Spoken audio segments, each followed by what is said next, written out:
Apakah persiapan yang you all kena buat? Baik, pertama, kalau you berada di dalam rumah, okey? Kalau kita ada kat dalam rumah, pertama sekali, tolong jangan duduk dekat tepi cermin, kaca. Jangan duduk di bawah lampu kalau ada chandelier dan sebagainya. Sebabnya bila dia bergegar, dia akan jatuh kat kepala kita. Jangan duduk bawah kipas. Bila berlaku gempa bumi, kalau you tengok ada musibah apa-apa musibah berlaku, kalau boleh secepatnya terus pergi offkan you punya main switch elektrik. Okay, alright. Kena offkan main switch elektrik tu sebabnya kita tak nak berlaku electric shock dalam rumah. Okay, so tolong offkan itu dulu untuk keselamatan. Alright. Yang keduanya, jangan duduk dekat tingkap bila berlaku gegaran, sebab kita tak pernah ada praktis. Kalau di negara macam Jepun, mereka dah ajar budak-budak kecil-kecil, dah sekolah tadika pun dah belajar cara berhadapan dengan gempa bumi.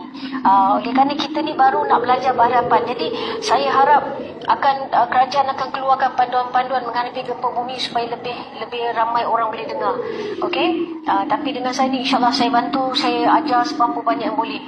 So kalau ada meja, kalau sedang berlaku gegaran yang sangat kuat, masuk bawah meja dengan syarat meja you bukan meja kaca. Sekarang ni banyak orang meja makan, meja kaca kan. Jangan duduk bawah meja kaca tu, sangat-sangat bahaya. Walaupun dia tempered glass, sebab benda barang jatuh bom di atas meja kayu tu. Jadi kita terlindung dan selamat dekat situ. Alright. Kalau you sempat capai comforter, kalau you ada kain ke apa ke, lagi bagus lindung dan duduk bawah tu. Okey. Itu yang kedua you kena buat. Yang ketiganya, alright, yang ketiganya, kalau handphone, sebab tu handphone ni sebenarnya sangat-sangat penting tau. Sebab tu handphone ni sentiasa kena, handphone ni bukan lagi barang mewah. Handphone ni adalah satu barang keperluan. Okey, so sangat penting, tolong ini saya bagi input tambahan semalam, itu saya tak cakap. Pastikan handphone anda sentiasa dalam full charge. Okey, dalam full charge. Sebabnya kadang-kadang ada orang, dia biar je lah, ada lagi 10% biar je, 14%. Bila berlaku musibah, masa tu you akan menyesal. Okay? Jangan masuk dalam almari jangan masuk dalam jalan, memang you gelap, besok jangan buat gelap-gelap masuk almari. Almari terbalik, dah jadi keranda kita dah dalam tu. Sangat bahaya. Jangan masuk di tempat yang anda akan terperangkap. Sangat bahaya. Berlindung bawah meja antara satu yang terbaik. Okey? Kalau meja you meja kaca, apa yang boleh buat ialah sofa anda terbalikkan, duduk bawah tu. Okay, kena kreatif sebab kita nak melindungi, sebab rumah kita atas ada batu. Betul tak? First boleh bergegar, apa-apa saja boleh jatuh. Sebab tu teknik dia, kalau you tengok budak-budak kat Japan pun praktis, bila bergegar je mereka terus automatically duduk bawah meja kaca, duduk bawah meja kayu kat sekolah.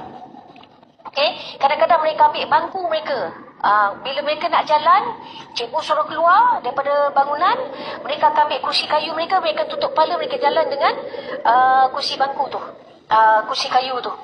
Okey? Sebabnya sepanjang masa tutup kepala masa jalan tu. So sangat-sangat penting. Alright? Jadi kalau macam kat rumah tu tak sempat apa-apa, kalau meja kaca, cari kursi terbalikkan dia, duduk. Kalau tak ada, kalau cushion tu boleh angkat, gunakan cushion untuk cover kepala. Kepala sangat penting. Kalau kat rumah ada helmet motor, pakai. Lagi bagus. Okey? Kalau ada helmet motor tu, lagi bagus pakai. Selamat. Okey? Alright, itu kalau dalam rumah, kalau you berada di dalam rumah. Lepas tu, jangan duduk dekat dengan poin-poin elektrik, sangat bahaya. Okey? Jangan duduk di lokasi yang ada kaca. Jangan duduk macam contoh kat rumah you ada aquarium. Ada akuarium ikan. Jangan duduk dekat akuarium ikan tu. Sebab kalau dia pecah, dia akan berikan kaca, tempias dan sebagainya. Sangat bahaya. Alright? So, apa-apa hal, Selamatkan diri, sebab tu handphone ni kena ada selalu dekat diri kita, dan pastikan handphone kita daripada sekarang amalkan sentiasa handphone kita full charge, sebab kita tak tahu bila musibah nak berlaku. Okey, kenapa perlu ada handphone? Sebabnya itulah masanya bila dah settle semua, kita boleh call SOS, kita boleh call bantuan, kita boleh check adik-beradik kita, saudara mara kita. Okey, kemudian sangat penting ini tolong dengar, sangat penting. Kondo saya cerita kejap lagi, saya cakap pasal phone. Sangat penting phone kita bila sudah dah full charge, dan kemudian bila berlaku sesuatu, jangan pula masa tu nak buat konten. Okey, saya tahu semua orang semua nak buat konten. Suka hati you lah kalau rasa you nak buat konten. Sikit-sikit sudah, tapi you kena simpan sebab you tak tahu. Kalau kita bercakap pasal 7 skala Richter, gegarannya sangat maha hebat ya. You tengok macam dekat Turki, itulah lebih kurang dia. Kat Turki pun tak sampai 7.0, baru 6.8. Okey, kita dijangka 7.0. Ya Allah, bersedialah, nauzubillah takut. Jadi phone ni kalau you nak bergambar, ambil lah, tak apalah, ambil lah kalau nak ambil kenangan, tapi lah janganlah sampai you nak buat konten. Saya berada di bawah batu ni, lama-lama bateri habis, you juga akan habis.